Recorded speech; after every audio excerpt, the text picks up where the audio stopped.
Acceptance is the thing that comes first. We have a very, very deep need to be accepted. Ever wonder when you read stories in the paper about why people don't get out of abusive relationships?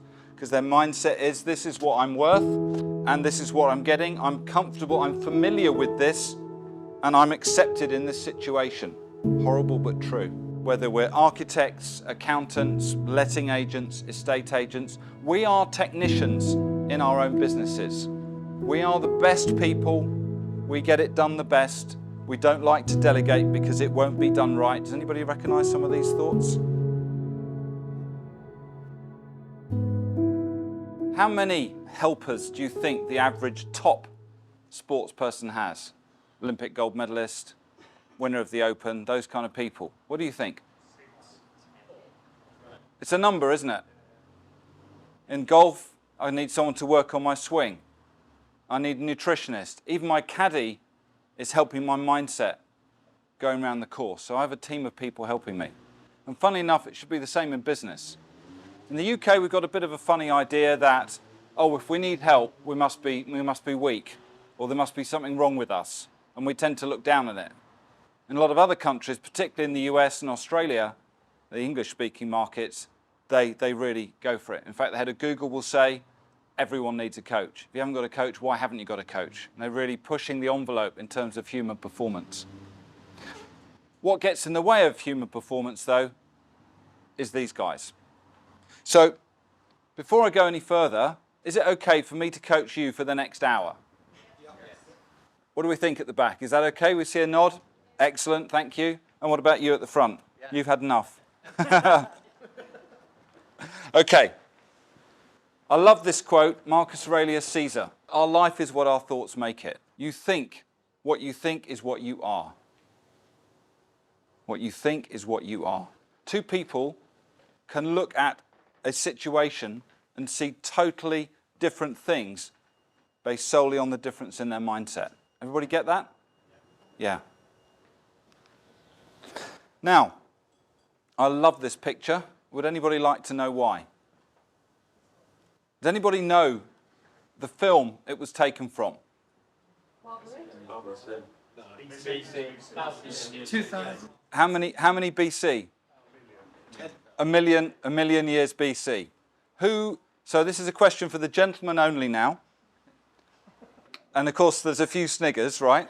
Who was the male lead in that film? Nobody knows, right? The poor guy on the left is a guy called John Richardson. I wonder where he's looking. This was actually a publicity shot for the movie. For those younger people that don't know, this was a million years BC and starred Raquel Welch, who was a real star back in the day. Now, the reason I use this picture is because one of the first backseat drivers of our lives are what I call the Stone Age instincts.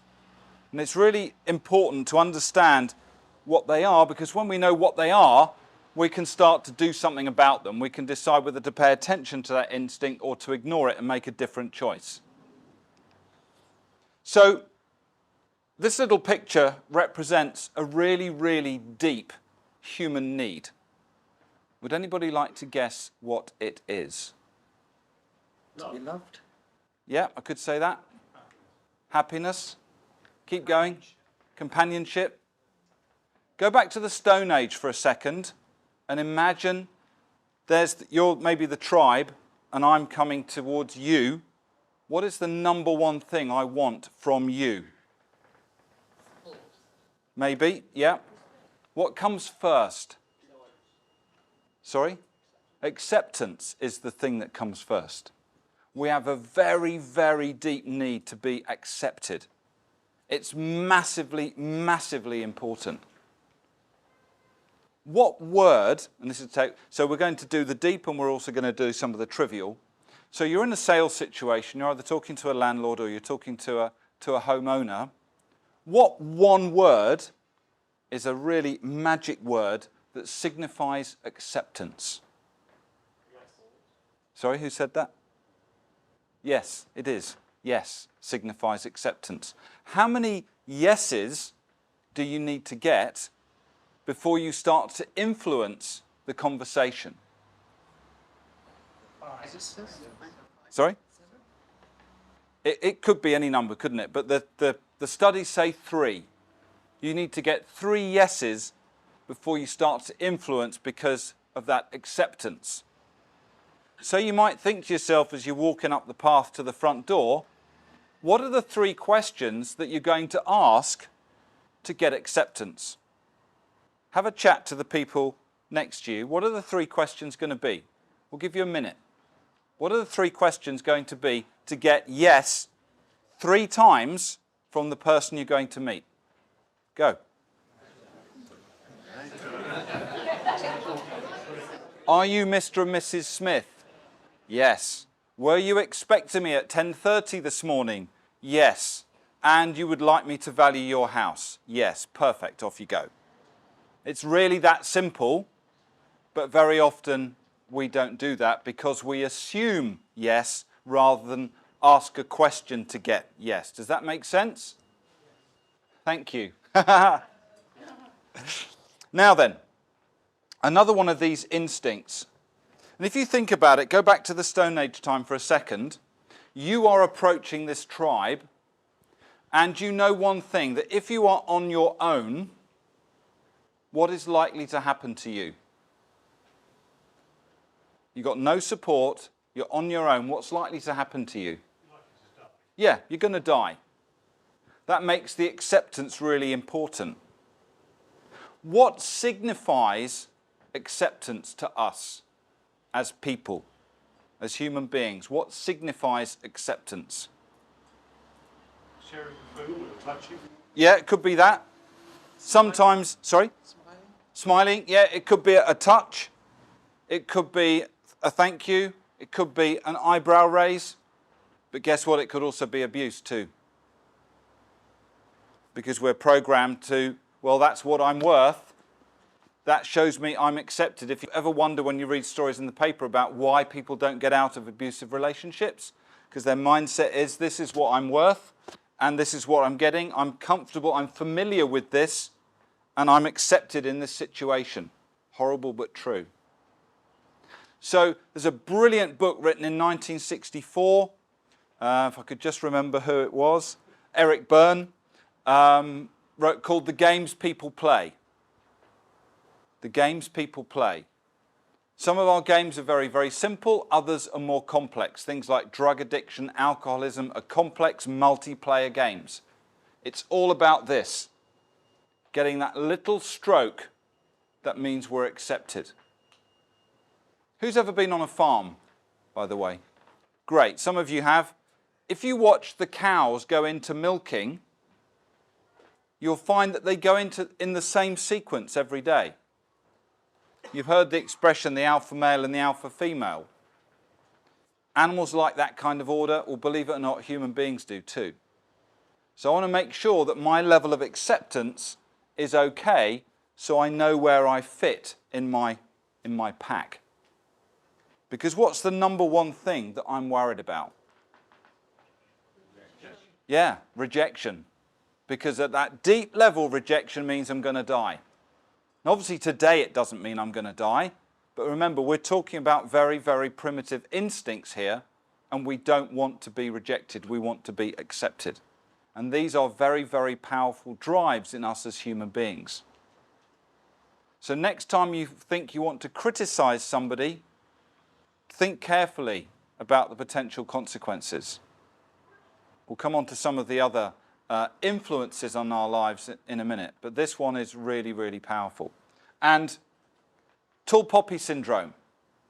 Had a couple of people I've coached who've been very, very bright, but quite lacking in confidence. Why? Because the people around them attack them. Why do the people around them attack them? Because they feel threatened by someone that's more intelligent than them.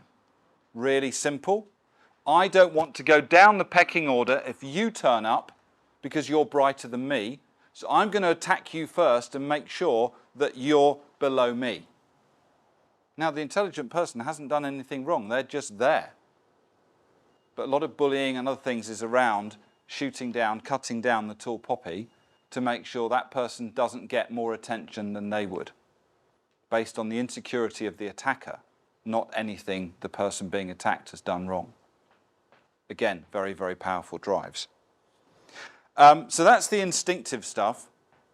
Then we get on to when you were born. And I liken it to you were dealt 6 cards. In some cultures of the world that go into past lives and other things, they'd have a different interpretation of this. But for Britain, for the moment, we'll give it this interpretation. Call them the 6 accidents of birth. Where, when, to whom, where your consciousness came from, what or who had it before you did, what your character is, and any genealogical influences. When I'm doing timeline therapy with people, it's quite interesting how people remember the influence of a grandparent or a great-grandparent. Their unconscious knows about this influence, how it came down through the family. One very, very jovial gentleman I worked with, he was the life and soul of the party, he was always on karaoke first, all that stuff, but suffered depression. When we got down to it, it was really, really simple. When he was 4 years old, in his extended family, the family were talking about 2 grandfathers that had passed away before he was born, and they talked about how much they missed these 2 wonderful men, and he decided to be sad because he'd never met them. 4 years old, I met him in his mid-40s, and he'd never let go of that sadness. He just hadn't realised that that was a decision he took, age 4, and it stayed with him his whole life. So we need to be really, really careful about what we let stick with us. And most of us have stuff that doesn't help, that affects our performance in life and in business. It's just we don't know what it is. And when you start thinking back to some of this stuff, it starts to make a difference. We can start to let go. So we put some characteristics up here. These are ego states from the bottom up to the top. Just some words. And if you look at those for a moment, which ones resonate with you? Just have a little look. Can you read it at the back? Bit tough? So we've got here across this one, I think it's number 5, materialistic, strategic, ambitious, individualistic. Here, absolutist, obedient, purposeful, authoritarian. Egocentric, exploitative, impulsive, rebellious. Animalistic, I think that's supposed to be. Tribalistic, magical, mystical. Archaic, instinctive, basic, automatic. Yeah, and so on. But where your ego is often determines your view of the world. And the most simple interpretation of this is the difference between what we call the technician and the, I think it's called the achiever now. This is Bill Torbert's model. So many of us, whether we're architects, accountants, letting agents, estate agents, we are technicians in our own businesses. We are the best people. We get it done the best. We don't like to delegate because it won't be done right. Does anybody recognize some of these thoughts? Yeah? And here's the thing. When you're in startup mode in a business, you need to delegate your weaknesses. But if you really want to grow, you've got to delegate your strengths. Because otherwise, the limit of your business is really the limit of your reach. And why many people only have 1 or 2 branches, that's the limit of their reach. They don't trust, they can't control. They're trying to do it all in their heads rather than do it systematically. And their mindset is such that they only trust themselves, not anybody else. What therefore comes over is implied criticism. How great does their team feel? Not good, because they're not receiving a lot of acceptance from the owner. Does this make sense? Yeah. Okay. Let's talk about life more generally now, because there's 3 stages. Psychology recognizes 3 stages where stuff sticks on us. If we look at the early silhouettes, birth to about 7, this is called imprinting. This is where the parent or the teacher says something, does something. Ever been criticized for a poor piece of homework at school? Yeah?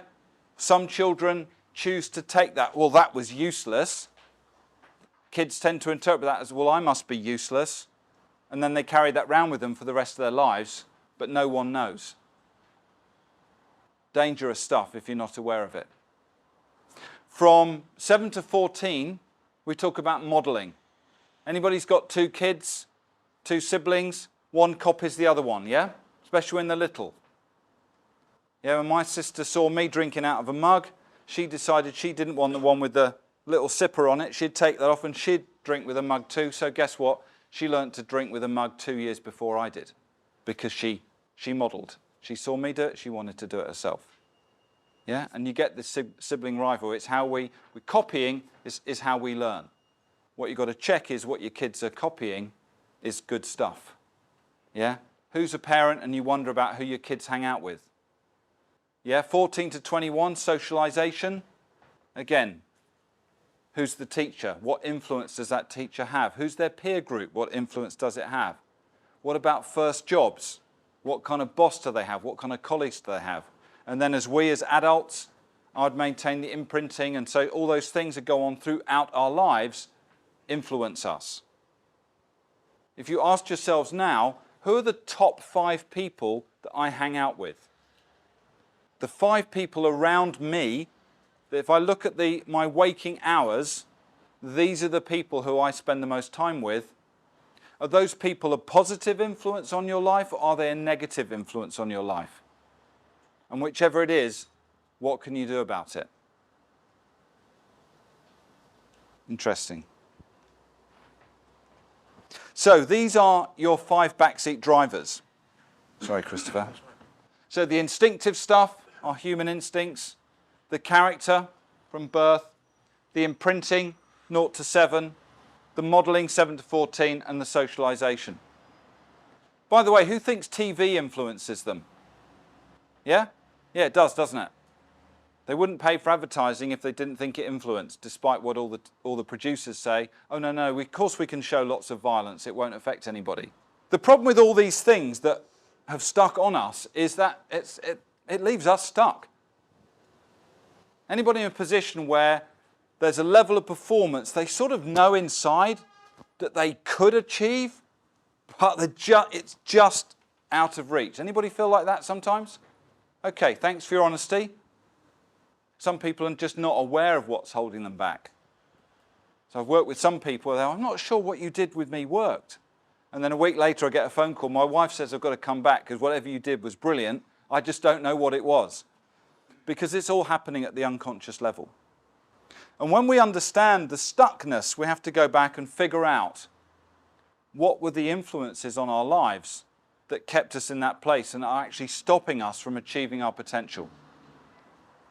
And the point is, the most difficult thing to do has to be done at an unconscious level, is to decouple the memory and the emotion. And this is particularly true with bereavement. I meet people who never actually grieve.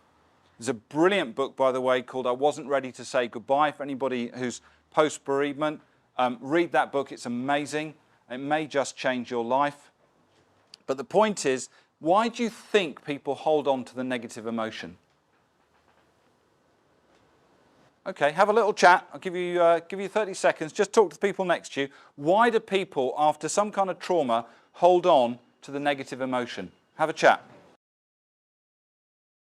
We believe that we have to hold on to the emotion to hold on to the memory. So a classic one, if someone really badly attacks me, I must hold on to the anger because I want to get my revenge on that person. But what we don't realize is the anger literally eats us from the inside and makes us ill. If I lose someone, a family member has passed away, I hold on to the sadness because it helps me remember that person, but actually it doesn't. What we're doing is we're clinging on to the emotion rather than the memory. So in Feng Shui, they have what they call ancestor walls. So if you've lost someone that's really close to you, build a photo album of that person, all your best memories, make notes on it, make it something that you cherish, and then let them go and keep the good stuff. It's very therapeutic to let go of the negative. So the Buddhists talk about letting go a lot. When we hold on to negative stuff, all it actually does is harm us. There's an expression that says judgment is the poison that we take, hoping to kill the other person. Judgment is the poison we take, hoping to kill the other person. So think about it as managers and leaders of business. What does that mean? Does that mean I can't actually criticize an employee? Yes. But how do I manage performance if they've done it wrong and I've got to tell them? Well, then it's how you do it. If you notice in life, the people that really get on are the men and women who really understand how to deal with people, how to turn any situation into the positive. And I forget which of the success gurus it was, it may have been Jack Canfield, talks about learning to carry a bottle of milk, at however old, 2 years old or something, dropping the milk, milk everywhere, glass everywhere. Now, if that happened to you as the parent, what would be your typical reaction?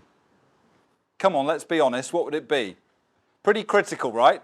I know mine would have been, not anymore, but it certainly would have been. Oh my goodness, look what's happened. Yeah, and you would be in some kind of panic to stop the kitchen getting damaged or the floor getting damaged or the baby treading on the glass. What the mother said was, let's play in the milk. Which is a really interesting answer. Let's play in the milk. Then it was, just what, now we've had a bit of a fun and games, let mummy clear it up and let's see if we can show you, we can teach you how to carry the milk bottle so we don't drop it. And I first read that probably nearly 10 years ago, but it just stuck with me, how to turn a negative into a positive. And I used to be really good at quickly seeing what the problem was. I then had to insert a pause to think about, how do I communicate what I've seen in a way that's going to be acceptable to somebody else? In a way that they don't feel intimidated because I read the problem first, that they don't feel criticized because what came out of my mouth was not my intention, that makes the difference.